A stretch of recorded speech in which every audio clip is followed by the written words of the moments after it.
வணக்கம். சேகர் பாபுவிற்கு மிகப்பெரிய ஒரு தலைவலி. கட்சியிலிருந்து நீக்கும் ஸ்டாலின். ஒட்டுமொத்த அரசியலில் பரபரப்பு. திராவிட முன்னேற்ற கழகத்திற்கு தலைவலியாக சேகர் பாபுவின் செயல்பாடுகள் அமைந்ததன் காரணமாகத்தான் திமுக ஆட்சியவே இழந்தது. நண்பர்களே, இந்த வீடியோவிற்கு ஒரே ஒரு லைக் மற்றும் சப்ஸ்கிரைப் பண்ணிருங்க. நேற்று நடைபெற்ற திமுகவின் ஆலோசனை கூட்டத்தில் அதிமுகவில் இருந்து வந்தவர்தான் சேகர் பாபு. அவருக்கு நீங்கள் அறநிலைத்துறையை கொடுத்து மிகப்பெரிய தவறு செய்துவிட்டீர்கள். அவர் திமுகவிற்கு ஒட்டுமொத்த தோல்விற்கும் வழிவகுத்து விட்டார். பல தனியார் நிறுவனங்களிடம் பணங்களை கமிஷனாக பெற்று திமுகவை மிகப்பெரிய அளவில் தோல்வியின் விளிம்பில் கொண்டு சென்று விட்டார் என்ற குற்றச்சாட்டை நேற்று நடைபெற்ற நிர்வாகிகளது ஆலோசனை கூட்டத்தின் பொழுது ஒட்டுமொத்தமான மாவட்ட நிர்வாகிகளும் சேகர் பாபுவிற்கு எதிராக ஒத்த கருத்துக்களை பதிவு செய்து பரபரப்பான அரசியல் களத்தை ஏற்படுத்தியுள்ளனர். சேகர் பாபு அவர்கள் இந்து அறநிலைத்துறை அமைச்சராக பொறுப்பேற்று எந்த ஒரு நன்மையும் அப்பகுதி மக்களுக்கு செய்யவில்லை, கோவில்களுக்கும் செய்யவில்லை என்ற குற்றச்சாட்டுகளும் தற்பொழுது முன்வைக்கப்பட்டு வருகிறது. 2026 சட்டசபை தேர்தல் அரசியல் களத்தில் சேகர் பாபு அவர்கள் உங்களை மிகப்பெரிய ஒரு ஏமாற்றத்தை கொடுத்து விட்டார். உங்களை கொளத்தூர் தொகுதியில் பிரச்சாரத்திற்கு செல்ல அனுமதிக்கவில்லை. சேகர் பாபு தான் திமுகவின் தலைவர் போல செயல்பட்டுள்ளார். சேகர் பாபு அவரது தொகுதியான துறைமுகத்தில் மட்டும் வெற்றியடைந்தது எப்படி? திமுக சென்னை 14 தொகுதிகளில் 13 தொகுதிகளில் தோல்வியடைந்து ஒரு தொகுதியில் மட்டும் வெற்றியடைந்தது எப்படி? இது நிச்சயம் சேகர் பாபு அவர்கள் பல கட்சிகளிடமிருந்து பணங்களை பெற்றுக்கொண்டு தோல்வியை சென்னை முழுவதும் திமுகவின் கோட்டையை சுக்குநூறாக சேகர் பாபு அவர்கள் உடைத்து விட்டார் என்ற குற்றச்சாட்டுகளும் தற்பொழுது முன்வைக்கப்பட்டு வருகிறது. சேகர் பாபுவிற்கு இனியும் திமுகவில் முக்கியமான இடம் கொடுக்க கூடாது.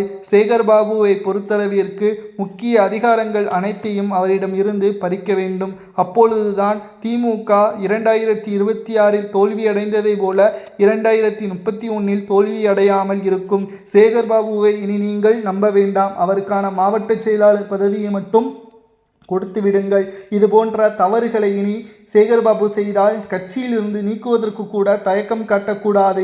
நிச்சயமாக நீங்கள் சேகர் பாபுவிற்கு அதிகமான இடம் கொடுத்து விட்டீர்கள். சேகர் பாபுவிற்கு செய்த அனைத்து விதமான நன்மைகளும் உங்களது தோல்விற்கு அடித்தளமாகவே அமைந்துவிட்டது என்ற குற்றச்சாட்டுகள் நேற்று மாவட்ட செயலாளர்கள் கூட்டத்தின் பொழுது பலரும் கருத்துக்களை தெரிவித்திருப்பது. அதிமுகவில் இருந்து வந்தவர்களுக்கு முக்கியத்துவம் கொடுத்து நீங்கள் முக்கிய பதவிகளை கொடுத்து அழகு பார்த்தீர்கள். ஆனால் அவர்களால் திமுக தற்பொழுது தோல்வியடைந்து விட்டது. பல ஆண்டுகள் குடும்பமாக திமுகவில் பணியாற்றிய தொண்டர்களுக்கு கூட பதவிகள் உயர்வு கிடைக்கவில்லை. ஆனால் அதிமுகவில் இருந்து வந்தவர்களுக்கு பதவிகள் வழங்கி அதிகாரம் கொடுத்து அழகு பார்த்தீர்கள். ஆனால் இப்பொழுது அவர்களால் நாம் தோல்வி அடைந்து விட்டோம் என்ற குற்றச்சாட்டால் சேகர் பாபுவின் மீது பலரும் கோபத்துடன் இருக்கிறார்கள். இனியும் தவறுகளை செய்ய வேண்டாம். திராவிட முன்னேற்ற கழகம் இனி நிச்சயமாக பிற கட்சியிலிருந்து வருபவர்களுக்கு நாம் அடைக்கலம் கொடுக்கலாமே தவிர அவர்களுக்கான அதிகாரத்தை நாம் கொடுத்து திமுகவின் நிர்வாகிகள் உண்மையான விசுவாசிகள் அவருக்கு கீழ் செயல்படுவதற்கு நாம் அனுமதிக்க கூடாது. திராவிட முன்னேற்ற கழகம் எப்பேற்பட்ட கட்சி? நீங்கள் நல்லவராக இருந்திருக்கலாம். ஆனால் மிகப்பெரிய ஒரு நல்லவராக சேகர் பாபு செய்த தவறுகளுக்கு எல்லாம் அவருக்கு உறுதுணையாக இருந்ததுதான் தற்பொழுது திமுகவின் தோல்விற்கு காரணம். மேலும் தாவேகாவின் தொண்டர்களையும் இளைஞர்களையும் சேகர் பாபு அவர்கள் அவமானப்படுத்தியதும், சென்னையில் ஒரு இடங்களை கூட திமுக வெற்றியடைந்து தாவேகா ஒரு இடங்களில் கூட வெற்றியடையாது என்று தேர்தலுக்கு முன்பாக பேசியதும் அவர்களை ட்ரிகர் செய்வதாக மாற்றிவிட்டது என்றும் பல்வேறு விமர்சனங்களையும் தற்பொழுது மாவட்ட செயலாளர்கள் கூட்டத்தின் பொழுது பேசியதும் சேகர் பாபுவிற்கு எதிராக திமுகவின் அனைத்து மாவட்ட நிர்வாகிகளும் குரல் கொடுத்து சேகர் பாபு அவர்களது நிலைமை தற்பொழுது மிகவும் மோசமாக மாறிவிட்டதாக தகவல்களையும் நம்மால் பார்க்க முடிகிறது. 2026 சட்டசபை தேர்தல் அரசியல் களத்தில் ஒரு மிக முக்கியமான தேர்தல். இந்த தேர்தலில் திமுக தோல்வியடைந்ததற்கு காரணங்கள் என்ன என்பதை உயர்மட்ட குழு ஒன்றையும் நியமித்து கிட்டத்தட்ட 38 நிர்வாகிகளை தமிழகம் முழுவதும் ஆலோசனை செய்வதற்கு அனுப்பி வைத்திருந்தார். அதில் சேகர்பாபு அவர்கள் மீது இருந்த தவறுகளும் அந்த அறிக்கையில் கொடுக்கப்பட்டுள்ளது. மேலும் அவரது பதவியை பறிக்க வேண்டும், அவரது மீது நடவடிக்கை எடுக்க வேண்டும். அப்பொழுதுதான் திமுகவின் உண்மையான நிர்வாகிகள் களப்பணிகளை மேற்கொள்வார்கள். ஸ்டாலினுக்கு அடுத்து நான் தான் என்று சேகர்பாபு அவர்கள் பேசியதும் தற்பொழுது கடந்த கால அரசியலில் திமுக தனது கையில் தான் இருக்கிறது என்று சேகர்பாபு அவர்கள் தனது ஆதரவாளர்களிடம் பேசியதும் தற்பொழுது மாவட்ட நிர்வாகிகள் ஆலோசனை கூட்டத்தின் பொழுது பல்வேறு தகவல்கள் சேகர்பாபுவிற்கு எதிராக நிர்வாகிகள் பேசியதால் தற்பொழுது இந்த அறநிலைத்துறை பதவியில் அவர் பல மோசடிகளையும் பல நபர்களை தனக்கு சாதகமான நபர்களை பதவிகள் வழங்கியதும் தற்பொழுது திமுக தோல்விற்கு முக்கியமான காரணமாக அமைந்துவிட்டதாகவும் பல்வேறு குற்றச்சாட்டுகளையும் ஸ்டாலின் அவர்களிடம் முன்வைத்துள்ளனர். சேகர்பாபு இனி திமுகவில் இருக்கலாமா வேண்டாமா என்பது இனி ஸ்டாலின் தான் தீர்மானிக்க வேண்டும். கட்சிக்குள் ஸ்டாலின் அவர்கள் எடுக்கக்கூடிய முடிவு சரியானதாக இருக்க வேண்டும். இனியும் அவர் அனுதாபப்படக்கூடாது. தவறு செய்தவர்கள் மீது உடனடியான நடவடிக்கை எடுக்க வேண்டும். அதை எடுக்க தவறினால் இதுபோன்ற தோல்விகள் இனி எதிர்காலத்திலும் நடக்க நேரிடும் என்ற தகவல்களையும் தற்பொழுது நிர்வாகிகள் மாவட்ட செயலாளர்கள் கூட்டத்தின் பொழுது முன்வைத்துள்ளனர். அதேபோல் சேகர்பாபுவை தொடர்ந்து சபரீசனுக்கும் இதே நிலைமைதான். சபரீசன் அவர்கள் தனியார் நிறுவனத்தை நடத்தி வருகிறார்.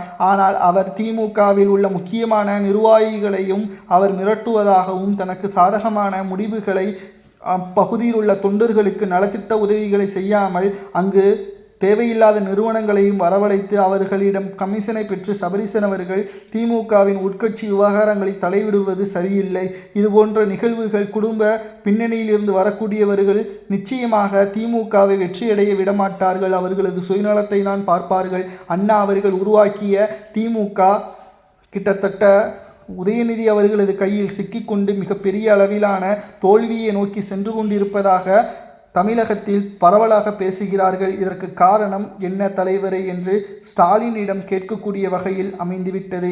இனியும் ஸ்டாலின் அவர்கள் கச்சிதமான எதிர்க்கட்சியாக செயல்பட வேண்டும். அதை செய்ய தவறிவிட்டால் நிச்சயம் அரசியல் வட்டாரத்தில் திமுகவின் நிலைமை மிகவும் மோசமாக மாறிவிடும். அடுத்த 25 ஆண்டுகள் திமுக தோல்வியை தான் தழுவும், தாவேகா வெற்றியடையும் என்ற தகவல்களையும் நம்மால் பார்க்க முடிகிறது. அரசியல் வட்டாரத்தில் சேகர்பாபுவிற்கு எதிராகவும் சபரீசனுக்கு எதிராகவும் ஆலோசனை கூட்டத்தில் முடிவுகள் ஒருமனதாக எதிர்ப்புகளை தெரிவித்துள்ளன. ஸ்டாலின் அவர்கள் என்ன முடிவை எடுக்கப் போகிறார் என்ற எதிர்பார்ப்புகளும் காத்து கொண்டிருக்கின்றது. சேகர்பாபு இனி தவறுகள் செய்தால் கட்சியிலிருந்து நீக்கலாமா அல்லது அவரை மன்னித்து விடலாமா என்பதை திமுகவின் தொண்டர்களாகிய நீங்கள்தான் கமெண்ட் வாயிலாக கூற வேண்டும். இது போன்ற தவறுகள் இனி திராவிட முன்னேற்ற கழகத்தில் தொடர்ந்து நடைபெற்றால் இனி தோல்விதான், வெற்றி வாய்ப்பே கிடையாது என்ற தகவல்களையும் நம்மால் பார்க்க முடிகிறது. நண்பர்களை, சேகர்பாபு அவர்கள் தான் திமுக என்று அவர் கூறி கடந்த 5 ஆண்டுகளில் செய்த தவறுகள் தான் திமுகவிற்கு காரணம் என்று ஏற்படுத்தப்பட்ட அந்த உயர்மட்ட குழு கூறியது சரியா தவறா என்பதை மறக்காம கமெண்ட் வாயிலாக கூறுங்கள். இதுபோன்ற அரசியல் செய்திகளை தெரிந்து கொள்ள ஒரே ஒரு லைக் மற்றும் சப்ஸ்கிரைப் பண்ணிருங்க.